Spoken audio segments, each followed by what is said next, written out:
Hello students, in this lesson we are going to learn how to express actions in simple present. Aquí tenemos la fórmula subject, verb in present, complement. En este ejemplo quiero escribir el equivalente en inglés de esta oración. Yo hablo inglés y francés. Si me guío por la fórmula que tengo en la parte superior, voy escribiendo poco a poco cada uno de los elementos. I speak English and French. Yo hablo inglés y francés. Ya tengo mi oración enunciativa lista. Es el turno de crear una oración interrogativa. Para crearle la oración interrogativa debo iniciar con un auxiliar, que en este caso es el auxiliar do. Do you speak English and French? ¿Por qué cambié I por you? Bueno, esta es una norma porque cuando cambiamos una oración enunciativa cuyo sujeto es I, lo cambiamos a interrogativa, el sujeto debe ser you para que no dé la impresión de que nos estamos preguntando a nosotros mismos. ¿Ok? Es una especie de diálogo. Do you speak English and French?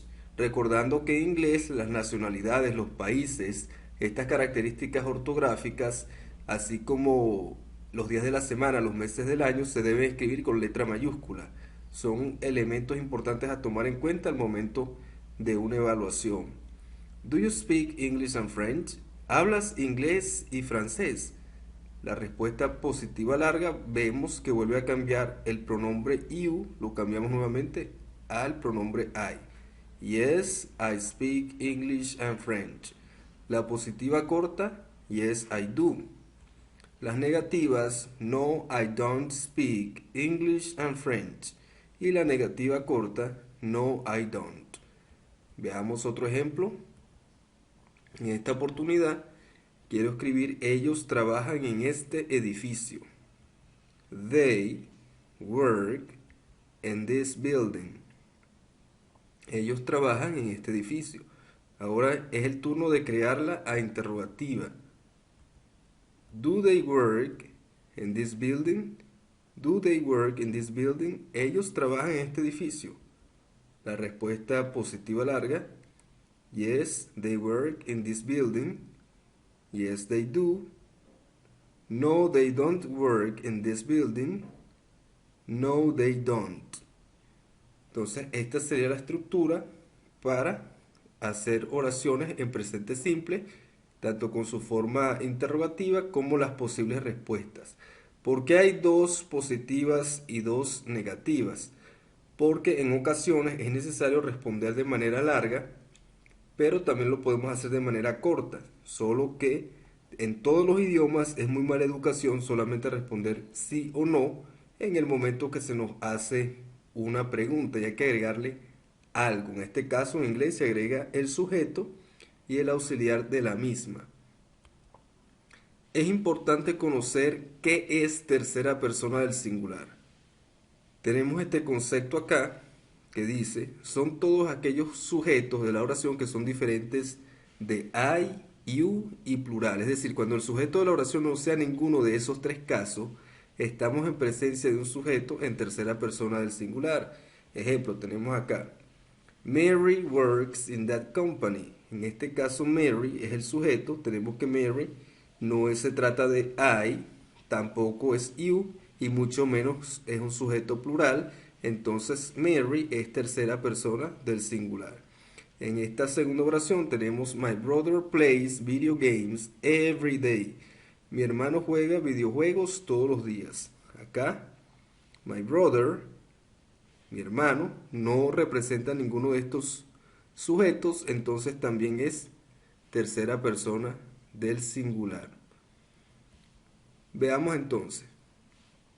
Cuando el sujeto de la oración es tercera persona del singular, el verbo sufre una modificación en su conjugación y para esto existen unas reglas. Repito, estas reglas se deben aplicar solamente cuando el sujeto es tercera persona del singular. Regla número 1, se le agrega S al verbo. Ejemplo, Mary reads an interesting book. Mary reads an interesting book. Acá le estamos agregando la S al verbo read, leer, porque tenemos un sujeto Mary que es tercera persona del singular. Otro ejemplo, John eats hot dog. John eats hot dog. John come perro caliente. Entonces acá John es tercera persona del singular y le debemos agregar S al verbo. Otra manera de saber cuando un sujeto es tercera persona del singular es cuando lo podemos cambiar por los pronombres él o ella, que serían he or she en inglés. Mary lo puedo cambiar por she, que es ella, y John por he, que es él. ¿Ok? La regla número 2 me dice que cuando tengo un verbo que termina en S, H, X o Z, no le voy a agregar solamente la S, sino que le agrego ES, ¿ok? Al verbo. Entonces veamos acá este ejemplo. Sandra watches a new film. Sandra watches a new film. En este caso tenemos un verbo que termina en H, ¿ok? Watch, aquí, acá, y le agregué ES, ¿ok? Cuando le agrego ES, esta E suena parecido a una I muy débil, ¿ok? Sandra watches a new film. Sandra watches a new film. Sandra ve una película nueva. Otro ejemplo sería Frank goes to China. Frank goes to China. En este caso tengo un verbo que termina en O, como está acá. Entonces Frank es tercera persona. No le voy a agregar solamente una S, sino que le agrego ES como lo establece la regla número 2. Cuando es el caso de los verbos que terminan en O, la E no se pronuncia, ¿ok? La E es muda en este caso. Sería Frank goes to China. Frank goes to China. Continuamos entonces. La regla número 3 me dice que debo estar pendiente con los verbos que terminan en Y. Porque cuando un verbo termina en Y y antes de la Y hay una consonante, le debo agregar IES. Si antes de la Y hay una consonante, le debo agregar IES.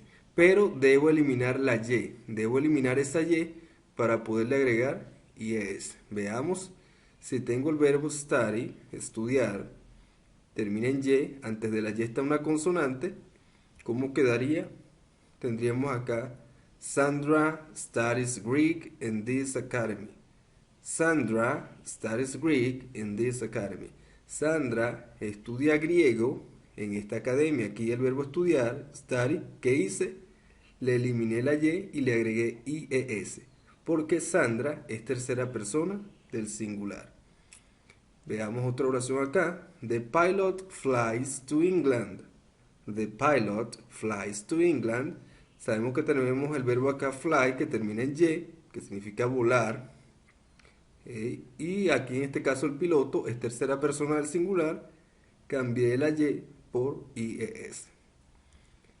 Y la regla número 4 me dice que hay verbos que me los debo aprender de memoria porque no tienen una regla específica, es decir, son verbos irregulares en su conjugación cuando el sujeto es tercera persona. Un ejemplo, tenemos acá, Robert has a new flat. Robert has a new flat. Robert tiene un apartamento nuevo. El verbo tener es have, así como está aquí en amarillo, pero cuando el sujeto es tercera persona del singular, lo cambiamos por has, ¿ok? Robert has a new flat. Otro ejemplo, Caroline has two sisters. Caroline has two sisters. Carolina tiene dos hermanas. Veamos entonces un ejemplo cuando el sujeto es tercera persona del singular. Quiero traducir al inglés esta oración. Julia habla 3 idiomas, ¿ok? O puede ser Julia. Julia habla 3 idiomas. Julia speaks. Fíjense que le agregué S porque Julia es tercera persona del singular. Julia speaks 3 languages. Julia speaks 3 languages. La pregunta, para hacer la pregunta, en este caso, cuando es tercera persona del singular, no voy a utilizar el do, sino el auxiliar does. ¿Ok? Does Julia speak? Como podemos notar, cuando en la oración aparece el auxiliar does, le quitamos lo que le agregamos al verbo, que en este caso fue la S. Entonces tenemos, Does Julia speak three languages? Ya no tiene la S el verbo porque aparece el auxiliar does. En la respuesta positiva larga, yes, Julia speaks three languages. Aquí le devolvemos la S. ¿Por qué se la devolvemos? Porque no aparece el auxiliar does.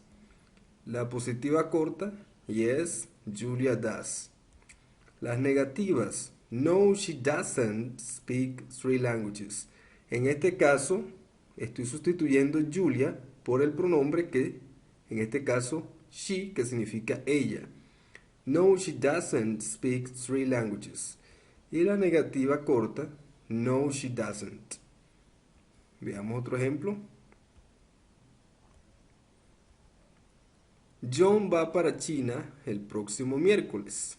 John va para China el próximo miércoles. John goes, ¿ok? Porque termina en o el verbo. John es tercera persona, le agregué es.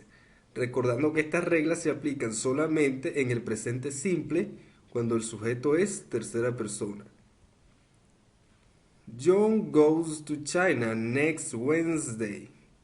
John goes to China next Wednesday. Fíjense un ejemplo acá, un día de la semana, escrito con mayúscula. La interrogativa. Does John go? Aquí le quité la E y la S. ¿Por qué? Porque estamos utilizando nuevamente el auxiliar. Does John go to China next Wednesday? Yes, John goes to China next Wednesday. Yes, John does. Queda hasta el auxiliar. Las negativas, no, he doesn't go to China next Wednesday. No, he doesn't go to China next Wednesday. Y la negativa corta, no, he doesn't.